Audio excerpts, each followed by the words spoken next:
Timnas U17 Indonesia harus puas finish di peringkat ketiga fase grup Piala Dunia U17.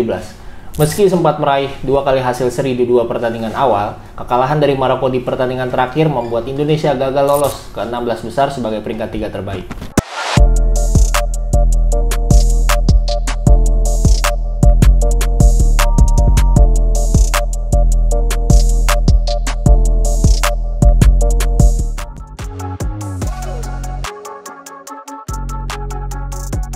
Tampil Spartan, Indonesia mampu mencuri 2 poin di 2 pertandingan awal. Meskipun memang Indonesia bukan tim yang sangat dominan dalam menguasai bola, tetapi mereka juga bukan tim yang mudah ditembus ketika sedang bertahan. Indonesia banyak menggunakan pola 4-3-3 ketika bertahan, di mana 2 wingernya ini akan merapat lebih ke tengah sehingga akan membentuk blok yang sangat kompak.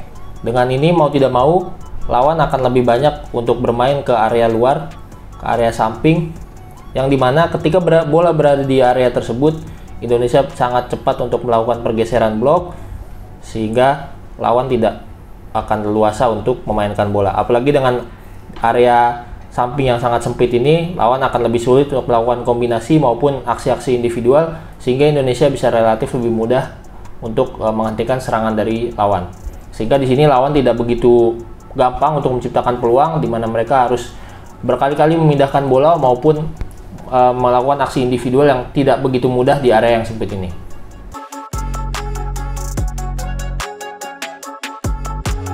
Meskipun begitu, bukan berarti Indonesia hanya memiliki tugas yang mudah ketika bertahan. Kita tahu ini adalah Piala Dunia di mana level dari lawan-lawannya juga sangat tinggi, sehingga ada beberapa momen di mana ketika Indonesia melakukan pergeseran, seringkali mereka terlambat. Apalagi secara natural dengan adanya space yang ada di luar blok ini, ketika katakanlah bola berada di satu sisi, ketika Indonesia bergeser menutup satu sisi, maka sisi yang lain secara natural akan lebih kosong. Ini yang coba dimanfaatkan oleh lawan dengan melakukan switch play cepat ke sisi yang berlawanan. Dari bola di kanan, mereka akan coba mengalirkan bola ke kiri dan memindahkan bola diagonal ke sisi jauh. Dengan bola diagonal di sisi jauh ini, maka biasanya winger akan berada dalam situasi 1 lawan 1 terhadap fullback Indonesia.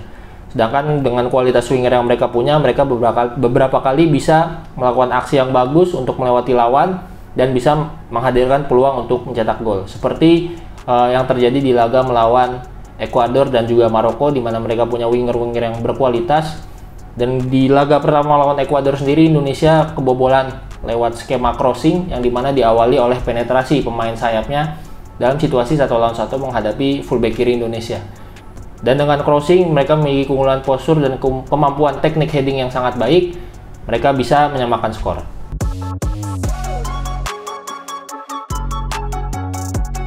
Kemudian isu yang kedua adalah ketika laga berjalan memasuki menit-menit yang rawan, menit-menit yang krusial dengan intensitas yang tinggi. Tentunya ini memberikan PR sendiri bagi timnas Indonesia, bagaimana mereka bisa mempertahankan kerapatan bloknya sampai akhir babak kedua. Yang sering terjadi seringkali ketika sudah memasuki menit-menit akhir babak pertama maupun babak kedua, pergeseran bloknya tidak lagi menjadi cepat, sehingga ketika misalkan bola ada di sebelah kanan, ketika winger kanan dan gelandangnya sudah bergeser, namun seringkali pergeseran yang dilakukan oleh pemain-pemain di blok yang lainnya ini sedikit terlambat, sehingga menghadirkan ruangan yang biasanya dimanfaatkan oleh lawan dengan kombinasi orang ketiga, di mana passing ke dalam, kemudian ketika ada ruang di sini mereka bisa menciptakan situasi lagi.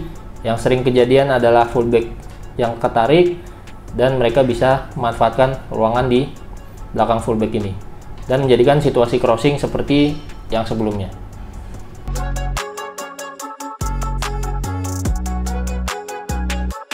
Meski gagal meraih satupun kemenangan dari 3 pertandingan di fase grup, akan tetapi Indonesia sendiri bukannya tanpa perlawanan.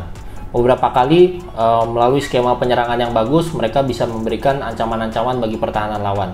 Indonesia sendiri berhasil mencetak 3 gol di Piala Dunia kali ini. Dengan rataan 1 gol per pertandingan, Indonesia bahkan juga sempat unggul terlebih dahulu di laga pertama melawan Ekuador.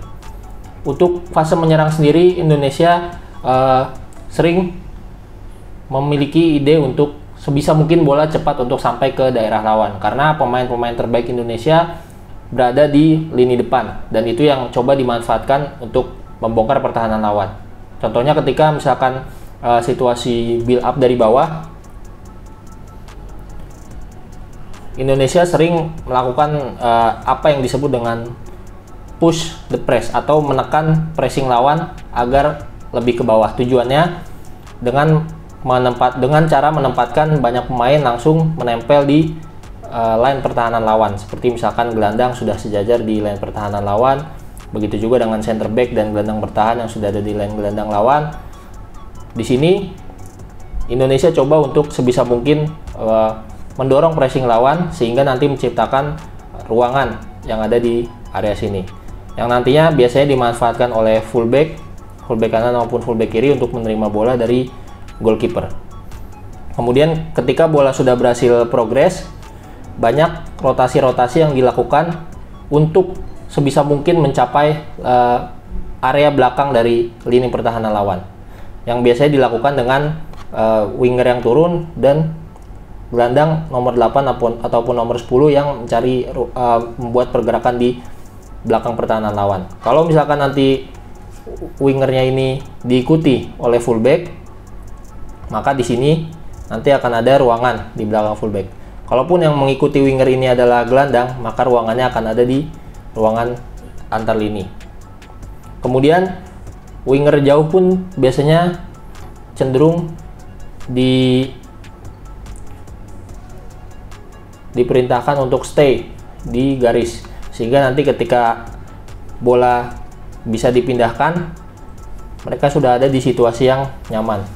Mereka biasanya sudah langsung berada di area yang luas dan bisa melakukan aksi dribble 1 lawan 1.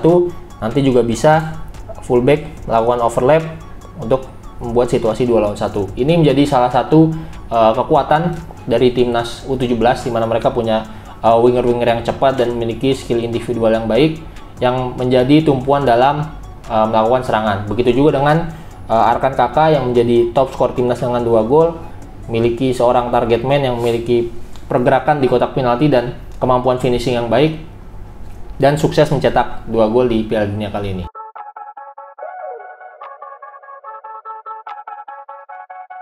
Meski sering mencoba untuk sebisa mungkin mengalirkan bola ke ruangan depan, akan tetapi dalam prosesnya tidak selalu hal tersebut berjalan dengan mulus.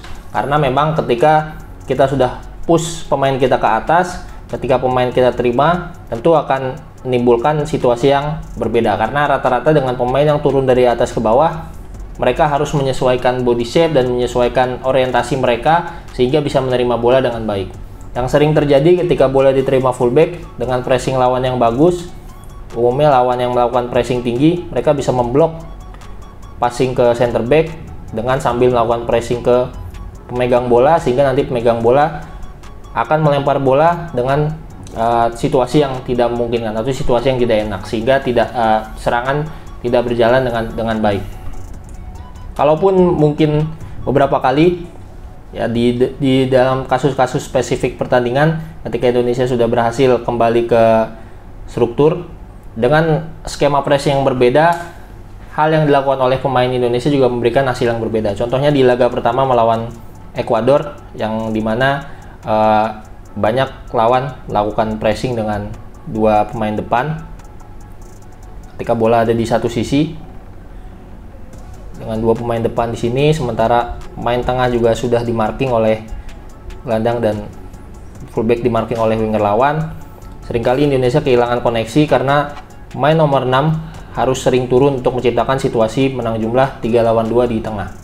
Sedangkan ketika pemain gelandang kita turun, dengan tidak kemampuan untuk melakukan separasi untuk menjauhkan sentuhan dari penjagaan lawan, juga dengan kualitas passing yang belum terlalu bagus, sehingga di sini lawan lebih mudah untuk melakukan pressing trap dan banyak situasi kehilangan bola baik gelandang sebelah kiri maupun gelandang sebelah kanan. Sementara hal ini di laga melawan di laga melawan Panama, situasinya lebih memungkinkan untuk keluar karena Panama sering kalah jumlah di tengah. Jadi ketika satu gelandangnya pressing, satu gelandang bertahannya stay. Yang sering terjadi adalah salah satu dari dua gelandang Indonesia akan free, dan dengan free dia bisa terima bola menghadap gawang lawan, tidak seperti di laga melawan Ekuador yang dimana banyak gelandang itu terima bola dengan posisi membelakangi, sedangkan di laga melawan Panama dengan menang jumlah di tengah, berapa kali Indonesia bisa balik badan dan bisa menghadap depan untuk melakukan aksi serangan berikutnya.